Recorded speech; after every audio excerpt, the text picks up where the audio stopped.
Olá, graça e paz. Chegamos à conclusão da primeira carta de Paulo aos Coríntios, no capítulo 16. Aqui ele vai estimular a coleta para os santos em Jerusalém, amém? Ele vai falar de alguns dos seus projetos, vai dar recomendações e vai saudar a igreja como ele sempre fazia, né?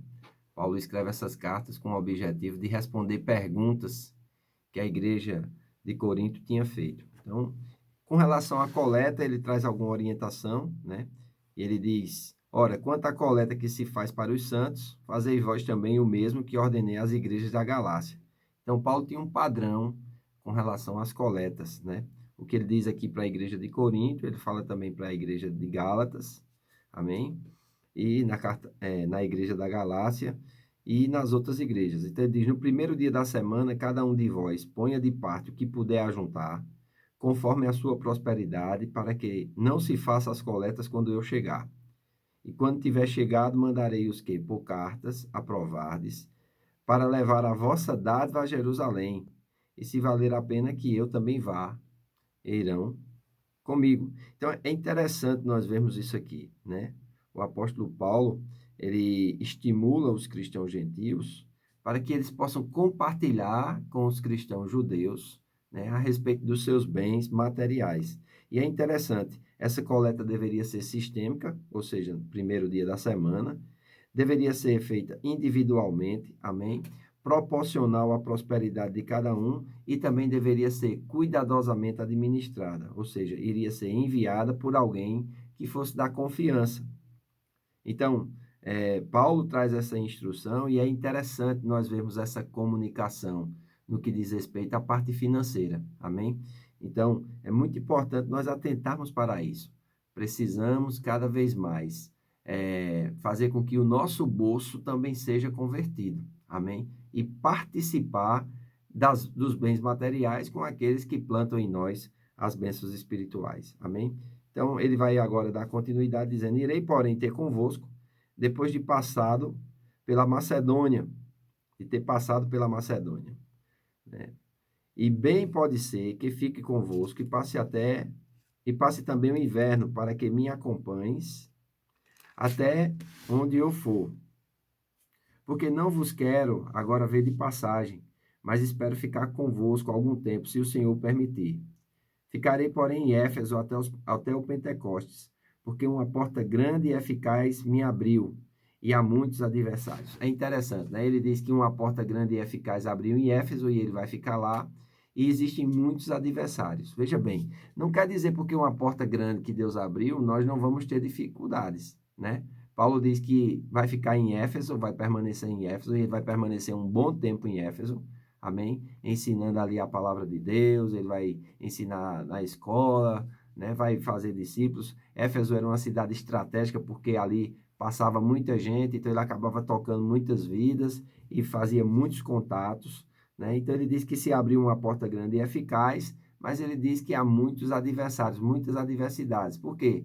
Paulo tinha que ser um forte doutrinador, amém, na questão do ensinamento de Jesus, na questão da doutrina dos apóstolos. Então, muita gente resistia a Paulo, amém? Muita gente criava problemas para Paulo.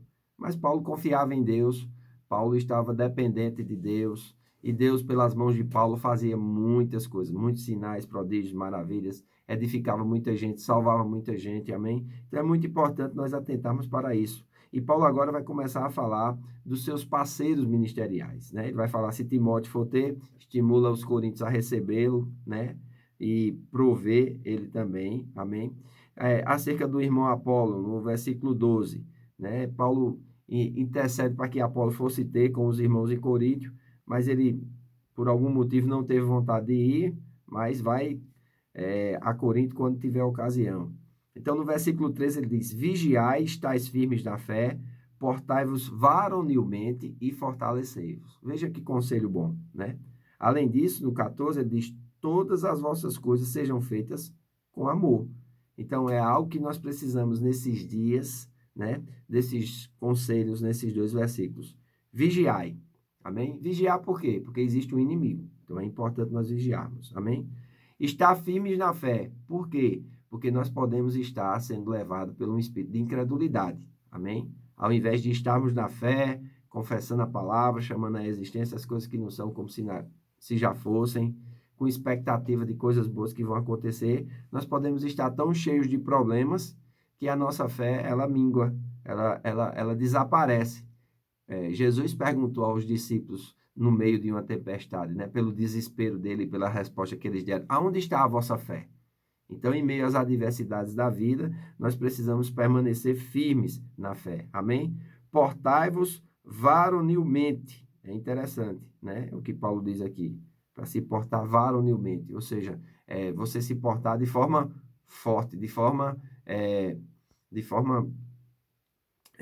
vamos dizer assim, de forma elegante, de forma ética, amém? De forma prudente, amém? E ele diz assim: fortalecei-vos, ou seja, você fortalece um ao outro, você dá força, mas depois você recebe força, você estimula, mas depois você é estimulado, amém? E ele diz: todas as vossas coisas fazei com amor, porque nós podemos estar fazendo as coisas somente por obrigação, e isso não será para o nosso benefício, amém? Nós precisamos, no serviço a Deus, na vida, naquilo que nós estamos fazendo, adicionar amor. Na verdade, o amor deve ser a mola propulsora para tudo aquilo que nós estamos fazendo, amém? No versículo 15, ele diz: agora rogo-vos, irmãos, sabeis que o da família de Estéfanas é as primícias da Acaia, e que se dedica ao ministério dos santos, que também vos sujeitei aos taus e todos aqueles que auxiliam na obra e trabalham. Irmãos, quem trabalha na obra de Deus está fazendo um trabalho que é um trabalho espiritual, amém? E é importante que aqueles que servem precisam servir com alegria, precisa ter uma submissão àqueles que trabalham na obra de Deus. Então, é muito importante, né, que haja sujeição, né, que haja auxílio àquele que trabalha na obra de Deus, amém? E nós precisamos cada vez mais entender que existe uma parte que compete a cada um. No corpo de Cristo, uma só pessoa não foi chamada para fazer tudo, não, irmãos.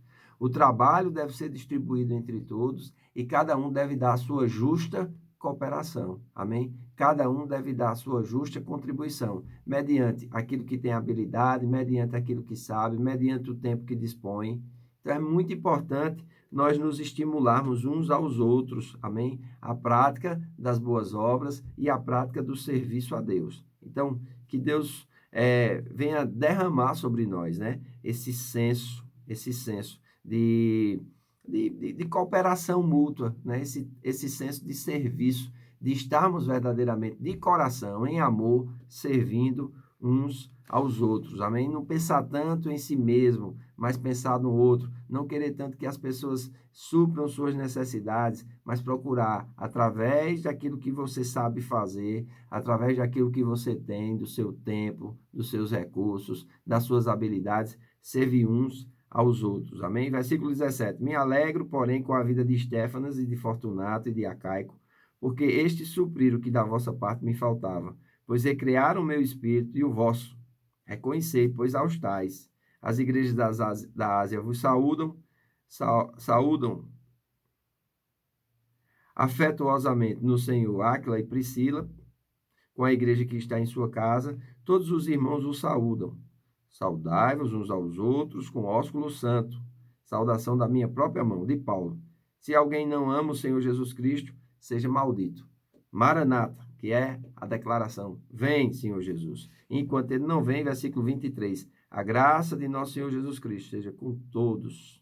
O meu amor seja para com todos vós, em Cristo Jesus. Amém. Então, encerramos mais uma carta de Paulo e veja quantas coisas interessantes nós podemos tirar para que a nossa vida seja uma vida eficaz, uma vida produtiva, uma vida cheia de frutos, amém? Que nós venhamos a servir a Deus com alegria. Esse é o desejo do coração de Deus, que eu e você possamos servir a Ele com alegria, possamos servir uns aos outros com amor, amém? E viver uma vida, irmãos, que glorifica o nome do Senhor. Amém? Não é para a gente estar brigando, discutindo, não é para a gente estar criando partidos na igreja, mas é para que a gente possa viver uma vida abençoada, de serviço uns aos outros, de serviço a Deus, de participação na obra de Deus. Amém? E fazendo isso, guiado pelo Espírito Santo. Então, que Deus te abençoe, que Deus te ilumine, amém? Que você tenha um excelente dia na presença do Senhor.